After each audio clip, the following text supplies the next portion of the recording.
Hello, everybody. It's been quite a while since I came on here with a message with some real intent behind it. But I've had something on my mind and I've been feeling really strongly about it. And I've waited several weeks so that I could put my thoughts together with a good message about something that is going on in the world that is just tearing me apart. You got Wyatt in the background, so that makes it funner too. So I'm really caught off guard lately by the amount of hate I see regarding Asian people, Pacific Islanders, and what's even so cool right now is I see, I believe my uncle in Vietnam is watching this, and that makes it even better. So I'm seeing in the news lately a lot of hate crimes where people of Asian descent or ethnicity are being beaten and, hospitalized just for being Vietnamese or Chinese or Japanese. And at first I just didn't know if such things were really true because it just blew my mind. And then I've been watching more and more about it on the news. In New York, people walking down the street are being attacked. San Francisco and a lot of other, highly populated Asian areas. And many of you know, and maybe some of you don't know, that I am half Vietnamese.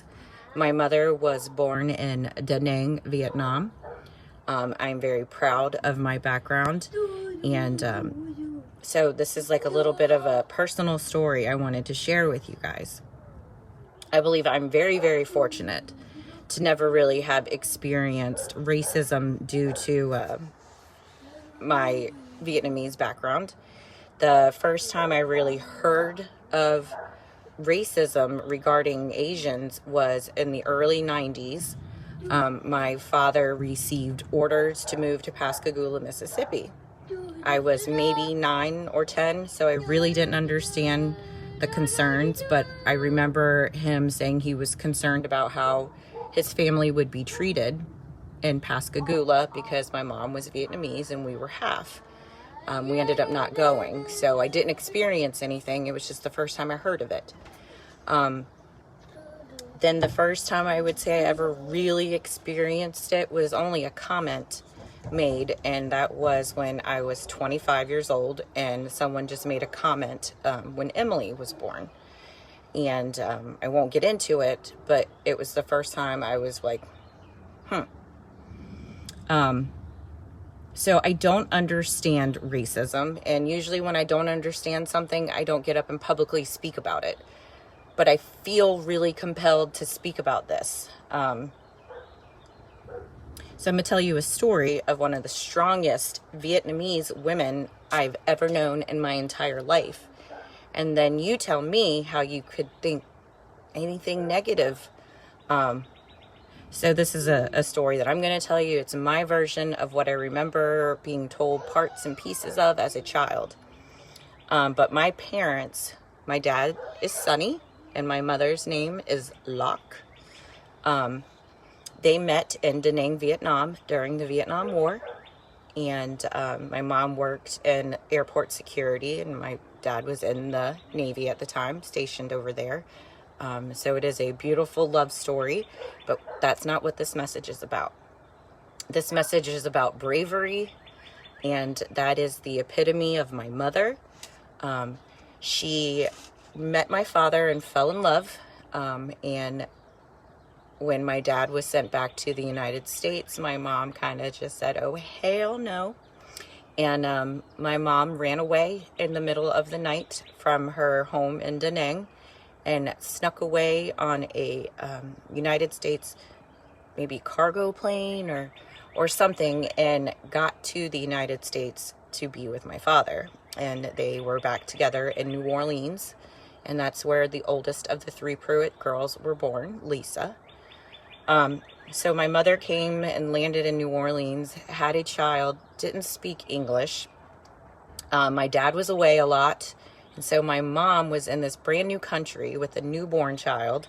No friends, but I know she eventually met my Aunt Mai, and at some time met my Aunt Nancy, which are my mother's best friends, who were both Vietnamese.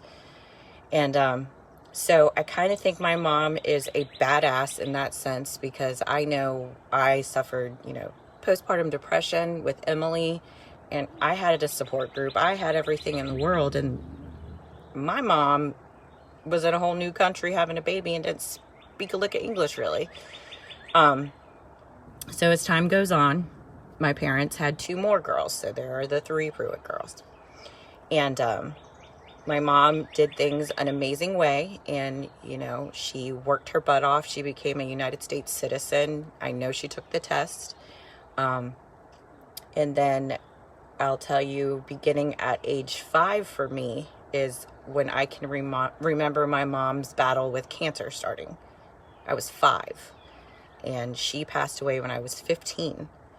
So that's like 10 years of battling cancer on and off that my mom did. And at the same time, she started her own business. She had a cleaning business, LP Cleaning Service. She went back to Vietnam as a missionary and took Jody. She was very involved in our church. She did all these things all while battling cancer on and off for 10 years. And I know my mom was truly experiencing miracles through her battles with cancer. At one point, it was liver cancer, and they removed 90% of her liver. And 90% of her liver was taken, and it regenerated back. And so I do believe that she is the strongest Asian person that I've ever met in my life. And when my mom passed away, I can tell you that I saw grown men of every race crying. 6'5", white men, black men, Asian men. My mom loved everybody. No matter what her struggle was, no matter what she had to do, she loved everybody. And I just think that the story of my mother from, 1973 to where I'm talking to you right now, I think you should have respect for people who are here from other countries who have worked their asses off and have deserved everything that they have, and do not ever need to walk down the street thinking, holy crap, is anyone going to notice I'm Vietnamese? Is anyone going to notice I'm Chinese and attack me because I'm walking when I've probably worked harder than a lot of people walking down the street next to me? So, I don't understand it, but I do understand that there are Asian women and men that I know that are badasses that don't deserve to be walking around in fear.